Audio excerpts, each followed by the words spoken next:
In this video, you'll learn how to set up a captive portal for authentication types such as SLA, permanent users, and temporary users. To configure your MAC authentication settings, click the Wireless tab and select SSID Profiles. Click Add New SSID Profile. In this example, we're using VLAN value 10 for staff.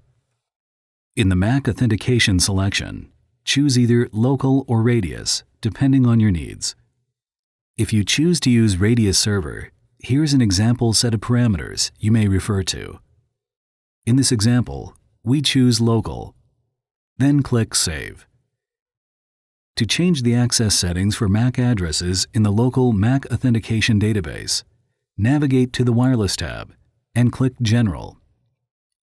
To grant access to a wireless client with a MAC address in the database, select Whitelist. To deny access, select Blacklist. There are two ways to add MAC address entries to the local database, using CSV files or via the Detected Clients page. You can manually add or import a CSV of a known client database to the local database. Click the Security tab and select Internal User Database.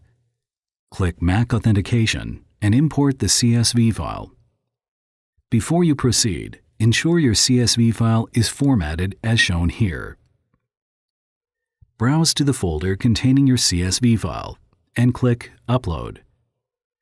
To add clients from the Detected Client list to the local database, go to Status, Wireless Information, Association Clients, and select Detected Clients.